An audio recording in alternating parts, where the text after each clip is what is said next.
ববি বলে এই প্ল্যানিং এ সেও ছিল কবির সঙ্গে। কবি একা কিচ্ছু করেনি, কবি তাকে আড়াল করার চেষ্টা করে। আমি বললাম শুধু ওরা দুজন তো নয়, বাড়ির আরো কেউ কেউ যুক্ত এই সব কিছুর সঙ্গে। আর সেই কারণেই ওই রাত্রিরে মাধুরীর উপর সৃষ্টি করা হয় ওই রকম মানসিক চাপ, দুর্ঘটনার দায় চাপিয়ে।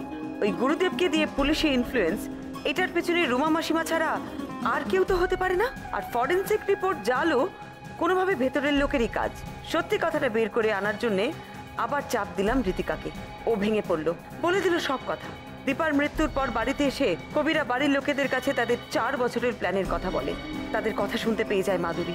এবার তার উপরে মানসিক চাপ দেয় কবি। মাধুরীর মৃত্যুর পরই আপনাদের সন্দেহ হয় যে এই দুটো মৃত্যুই স্বাভাবিক নয়। আপনারা তদন্তের দায়িত্ব দেন আমাকে, ব্যাস তখনই এরা ভীষণ বিপদে পড়ে যায়। তারপর আপনারা সবাই শরণাপন্ন হলেন গুরুদেবের, আর উনিও ওনার খেলা শুরু করে দিলেন। আমি সেভাবে কিছু জানতাম না, বললাম তো বিপদের পরে সাহায্য চেয়েছিল, তাই আমি আর কি। ও আচ্ছা, তাই নাকি? অরূপ, একটু খোঁজ নে তো। এই যে গুরুদেব ওনার ভক্তদের বিপদ থেকে বাঁচানোর জন্য একেবারে ঝাঁপিয়ে পড়লেন, তাতে ওনার কোনো ব্যক্তি স্বার্থ আছে নাকি? বিশ্বাস করুন না, ব্যক্তি স্বার্থ পূরণের জন্য আমি ওদের সাহায্য করিনি। দেখুন, কি জন্যে কি করেছেন সেটা কোর্টে প্রমাণ হয়ে যাবে, কিন্তু পুলিশের কাজে বাধা দেওয়া, আননেসেসারি ইনফ্লুয়েন্স খাটানো, এই দুটো চার্জ যথেষ্ট আপনাকে জেলে বসে আদর যত্ন করানোর জন্যে। মেসোমশাই, আপনার মতন একজন সজ্জন ব্যক্তি এরকম একটা কাজে কি করে মত দিল আমার ভেবেই অবাক লাগছে। নিজের সন্তান যখন এরকম একটা কাজের সঙ্গে জড়িয়ে যায়, তখন একজন বাবা, একজন তো চলে গেছে, তার প্রতিশোধ নেবার জন্য ওরা যে এরকম একটা পরিকল্পনা করেছিল, এটা যদি আমি আগে জানতে পারতাম তাহলে কি করতে। আগে তোমরা এটা করতে পারলে, অন্তত না তুমি বাবা আমায় জানাতে পারতে। আমি আটকাতাম। মাধু কি ভালোবাসতো এ বাড়ির সবাইকে, বলো ভালো, বল না ভালোবাসতো। অসুস্থ মেয়েটা, ট্রিটমেন্ট চলছে, ভীত মেয়ে একটা।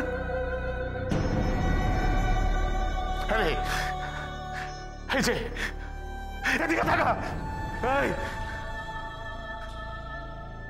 নিজেরা অন্যায়টা করে সেই অন্যায়ের দায়টা ওর মাধুর কাঁধে চাপিয়ে দিতে তোদের একটু বাঁধলো না রে, মুখ ধরলো। জানোয়ার, এই বাড়ির প্রত্যেকটা লোক জানোয়ার, প্রত্যেকে খুনি, ক্রিমিনাল, প্রত্যেকটা লোক।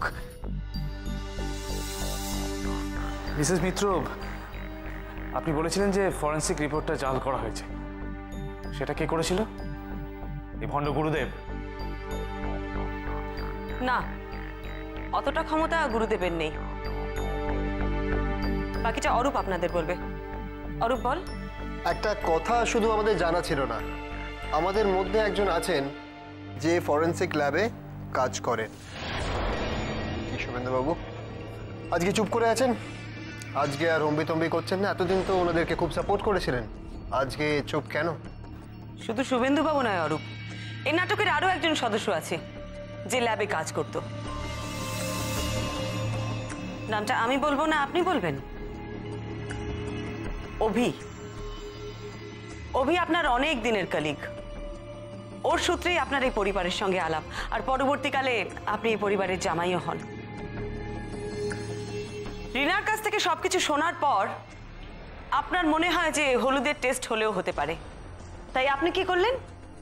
স্যাম্পল হিসেবে ল্যাবে যে হলুদটা পাঠানো হয়েছিল সেটা আপনি সরিয়ে ফেললেন। আসল হলুদগুলো টেস্ট করতে পাঠানো হয়, আর তাতে কিছু পাওয়া যায় না।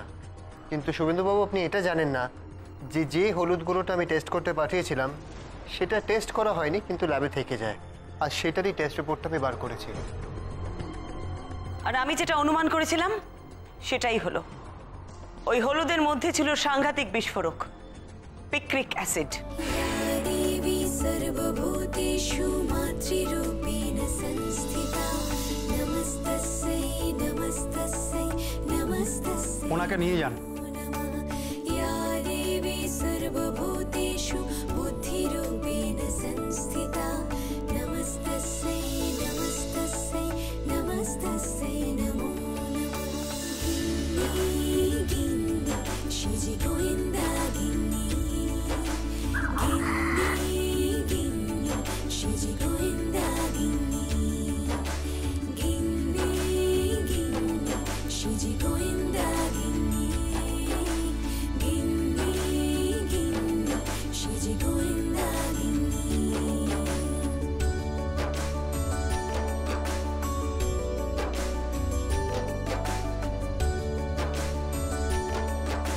ওনাদের নিয়ে যাও।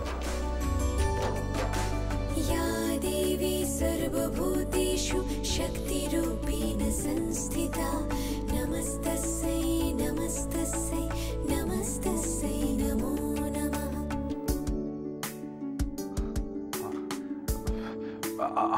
আমাকে কেন? মা মা একটু বলে দিন মা, আমি সাধু সন্ন্যাসী মানুষ, আমি তো এসব খুন খারাপির মধ্যে জড়াইনি। আমাকে কেন, মানে আপনি একটু যদি নিয়ে যাও নাকি? এবার যা কিছু সেটা কোর্টে হবে, নিয়ে যাও। চলুন। गोविन्दा गिन्नी गिन्नी गिन्नी गोविन्दा गिन्नी। গুরুদেবের কাছে কি করে যে মুখ দেখাবো ভেবে পাচ্ছি না। উনি কি আমাকে মাফ করবেন? বড় বৌমাকে কত করে সামলাবার চেষ্টা করলাম, কিছুতে পারলাম না। যা জেদি মেয়ে, একবার যেটা করব বলবে সেটা করবেই। গুরুদেব তো এসব জানেন না, উনি হয়তো খুব আমার উপর রেগে গেছেন। জানি না ওনার কাছে হাত জোর করে আমায় বসতে দেবেন কিনা। তোমার কি মনে হচ্ছে তেজ্য পুত্রের মতো গুরুদেব তোমাকে তেজ্য শিক্ষা করবেন? দেখো, সবসময় ঠাট্টি আর কি আমার ভালো লাগে না। গুরুদেব শুধু মানুষ না, গণ্যমান্য মানুষ। কতবার বললাম আমার সঙ্গে চলো একবার আশ্রমে, গেলে দেখতে দেশ বিদেশ থেকে তার শিষ্য আসে। প্রিয়া, তোমাকে একটা কথা বলি, তুমিও ঠান্ডা মাথায় কথাটা ভাবো। দেখো, একজন মানুষ যিনি ঈশ্বরের সেবায় নিজেকে নিবেদন করেছেন, তার কি দরকার ক্ষমতা দেখানোর? নিজেকে ক্ষমতাশীল প্রমাণ করার জন্য প্রভাব খাটিয়ে এরকম একটা গুরুত্বপূর্ণ তদন্তে বাধা দিচ্ছেন কেন? তাতে তার কি লাভ? তিনি যদি এতই মহান হবেন তাহলে এ কাজ করছেন কেন? আর তার কি দায় তোমাকে ভয় দেখানোর, পরপের বসকে ধমকে তাকে কেস থেকে সরিয়ে নেবার? আহা, গুরুদেব হয়তো অনুমান করেছেন রুমা তার পরিবার। শোনো শোনো শোনো, অনুমান করা আর প্রমাণ পাওয়া এক জিনিস নয়। বড় বৌমা যে কাজটা করছে সেটা শুধু মনের ধারণা তার, তা কিন্তু নয়। সে তদন্ত করে প্রমাণ করতে চাইছে। আর তারা যদি এত নিষ্পাপ হবে তাহলে তদন্তের কাজে বাধা দিচ্ছে কেন? দেখো, আমার তো এখন সন্দেহ হচ্ছে তোমার গুরুদেবকে। তোমার বন্ধু রুমা তাকে তার দলে ফিরিয়েছে। ছি ছি ছি ছি ছি ছি ছি, শুনতে নেই, গুরুদেবের কথা শুনতে নেই। নিন্দে শুনলে পাপ, মহা পাপ হবে। আচ্ছা, তোমার মুখে কি কোনো আঘাত নেই? হ্যাঁ, তুমি যা খুশি তাই বলে যাচ্ছ। আমি কাল গুরুদেবের কাছে যাব, পায়ে ধরে ক্ষমা চাইবো। হ্যাঁ হ্যাঁ, বড় বৌমাকে সঙ্গে নিয়ে যাবো আমি কালকে। বড় বৌমাকে নিয়ে যাবো আমি। কাল যাবে তো? হ্যাঁ। দেখো, কাল তোমার গুরুদেব নিজের হাত পা নিয়ে কোথায় থাকেন? এসব কথা কি করে বলছো তুমি? হ্যাঁ, গুরুদেবের গায়ে যদি আঁচড় লাগে আমি বড় বৌমাকে না। হাতে মাথা কাটবে, তাই তো? সেটা খুব ভালো করেই তোমার বড় বৌমা জানে। একটু শান্ত শান্ত হও, অপেক্ষা করো, একটু ধৈর্য ধরো, দেখো না কি হয়। আমার তো খুব অবাক লাগছে প্রিয়া, খুব অবাক লাগছে। এতকাল পরও বড় বৌমার উপর তোমার কোনো ভরসা নেই দেখে। আরে সে যখন জেনে শুনে তোমার কথার অবাধ্য হচ্ছে, তখন তার পেছনে নিশ্চয়ই কোনো কারণ আছে। তোমার মুখ না রাখার মতো কোনো কাজ সে করবে না। কত আমার কথা মানে? সেই সকালবেলা বেরিয়েছে, এখনো ফেরার নাম নেই। আজকে 14 শাক খাওয়ার দিন, তার মনে আছে? আমি 14 শাক তার জন্য রান্না করেছি, সে ভালোবাসে বলে। দেখো, তার টিকিটই অবধি নেই। কখন আসবে তা কে জানে। আমি সমস্ত কাজ করে রাখি আমি।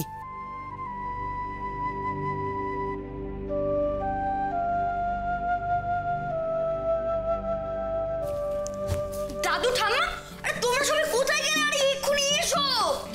বড় বেবি, দিশা দি, আরে কোথায়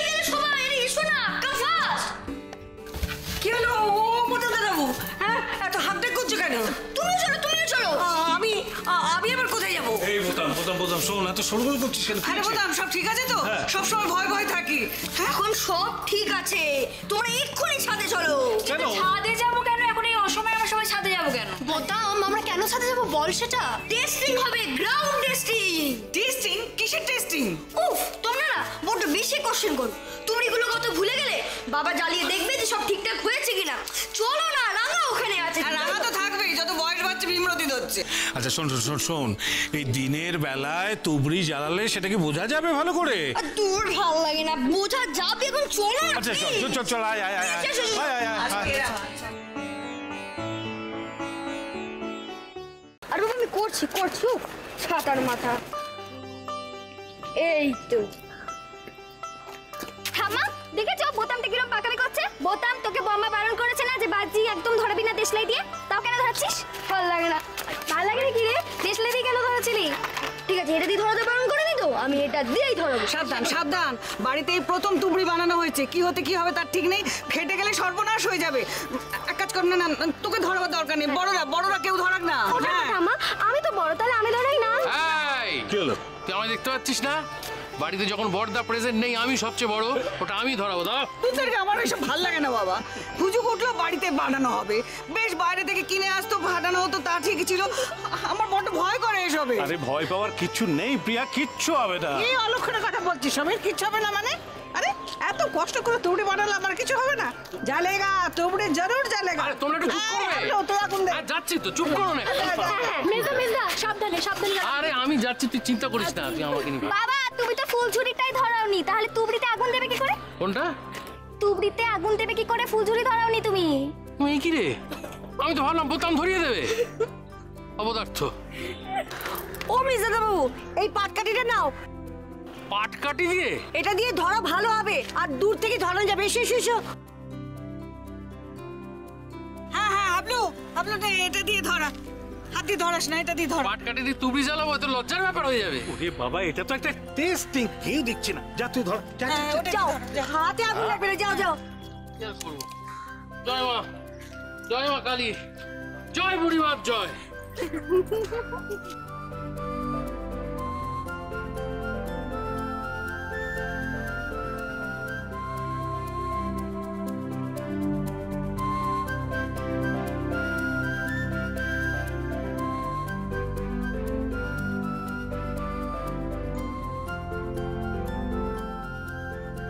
আমার মনে হয় এই ফার্স্ট তুবড়িটা না একতলা সমান উঠবে। না রে, দেখ ওটা তো সবচেয়ে ছোট, 10 হাতের বেশি উঠবে না মনে হয়, তাই না মেজকা?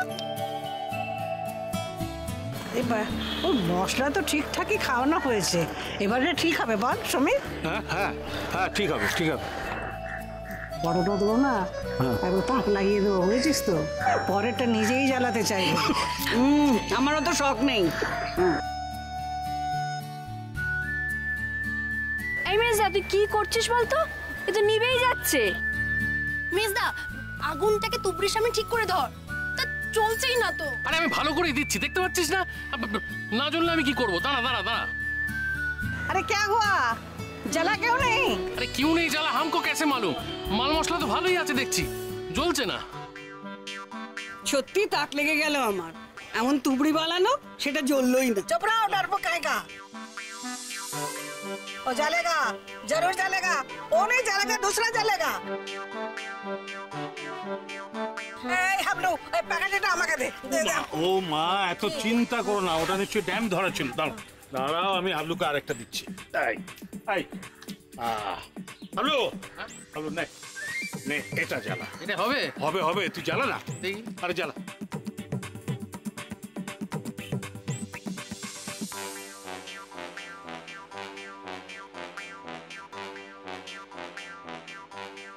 এই বোতাম দে না, আরেকটা দে না। দাঁড়াও দাঁড়াও। দে দে দে।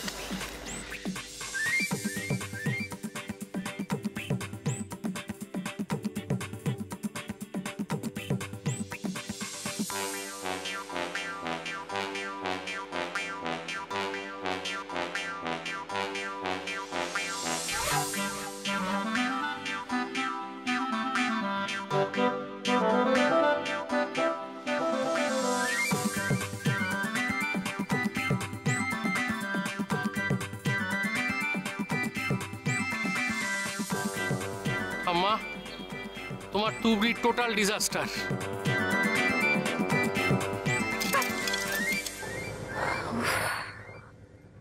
কি দম বন্ধ করা একটা পরিবেশ। দিদিভাই, তুমি কি করে এত স্ট্রং থাকো বলো তো? এত নার্ভ স্ট্রং, এত স্টেডি।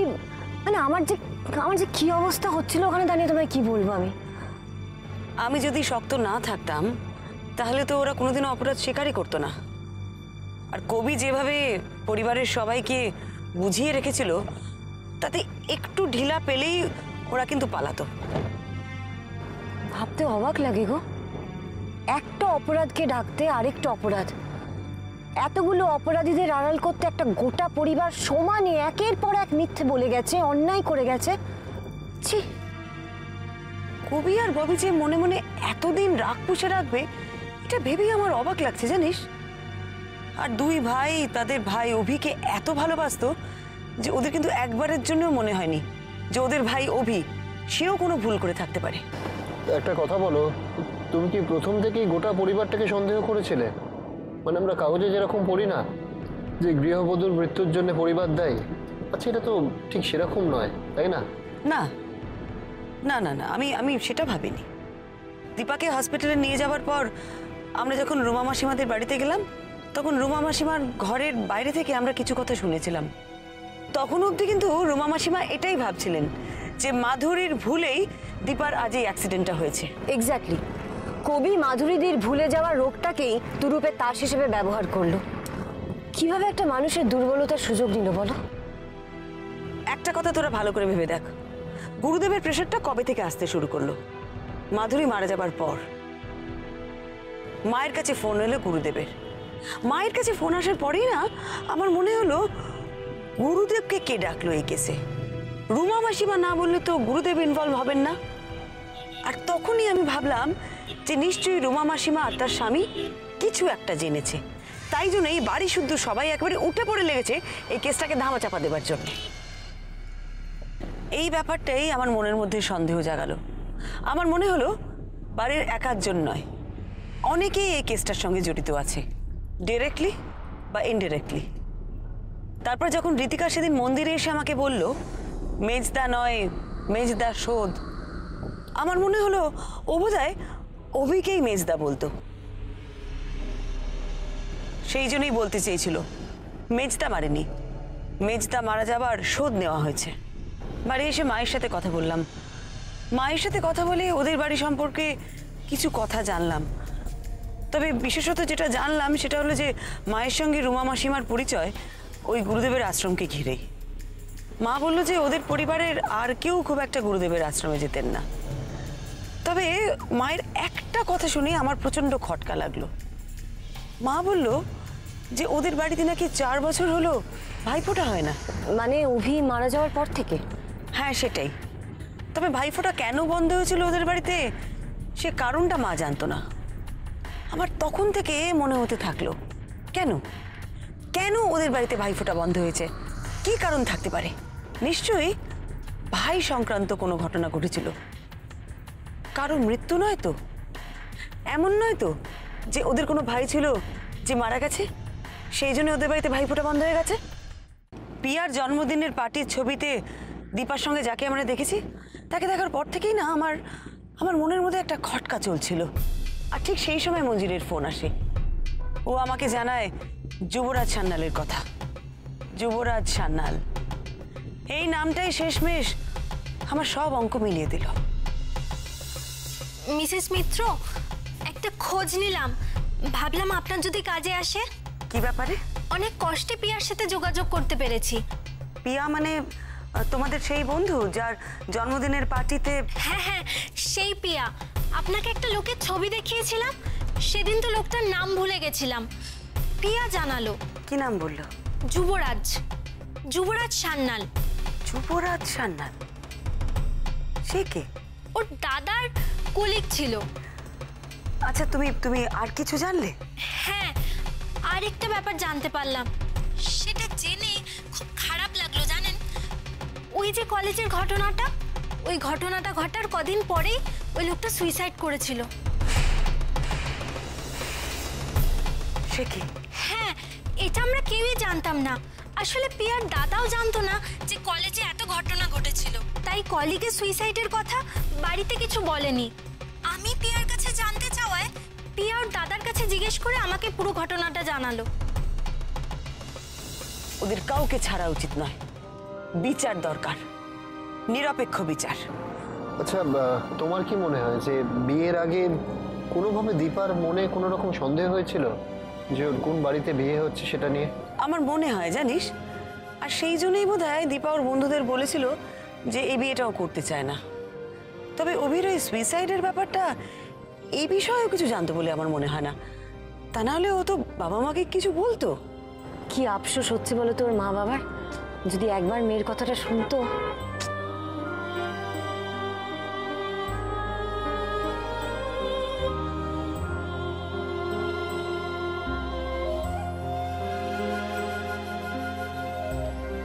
মানুষের মনে সব অন্ধকার যদি এই আলোতে কাটতো